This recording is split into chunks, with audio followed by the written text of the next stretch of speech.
From UFOs to ghosts and psychic powers, history is riddled with unexplained events. You can turn back now and learn the stuff they don't want you to know.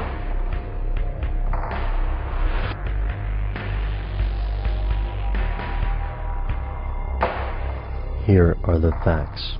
In the previous episodes of this series, we covered the mainstream and conspiratorial versions of Illuminati history. Skeptics don't believe the Illuminati exists today, and, they argue, the boogeymen described in conspiracy theories probably never existed in the first place. But to conspiracy theorists, the most pressing question about the Illuminati isn't how they came to exist. It's what they plan to do with centuries' worth of influence and power. If this group is real, then what do they want?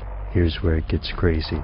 The Illuminati are at the core of numerous, often contradictory theories. These theories have several common themes. The first is generally thought to be the establishment of a one-world government. According to theorists like Mark Dice, manufactured crises or false flag attacks will force world citizens to accept the security of a global government. Other theorists predict that these false crises may be staged religious experiences, wars, or economic collapse. The second commonly alleged goal of the Illuminati is the massive depopulation of the planet through disease, war, or starvation. In this theory, the Illuminati wants to reduce the world's population to approximately 500 million.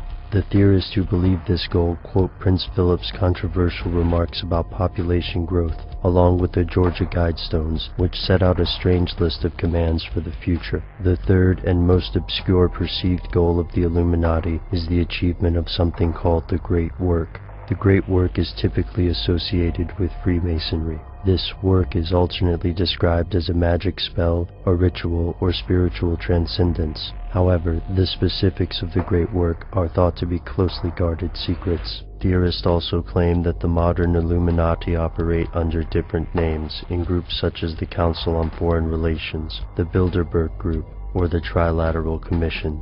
Theorists allege that leaders of world government, finance, and trade secretly plan to accomplish Illuminati goals in these meetings. In short, these groups are interlocking pieces of one large conspiracy, and while some leaders may appear to be competitors, they are in fact cooperating. Skeptics are not convinced. While it is true that the Bilderberg Group doesn't release public records of their meetings, many other groups do. Secrecy alone is not necessarily sufficient proof. So where does this leave us? Are the Illuminati real? How could a small group of people with such grand ambition keep it secret for such a long time? While the conspiracy theories surrounding the Illuminati range from implausible to downright bizarre, this doesn't mean the entire concept is without merit.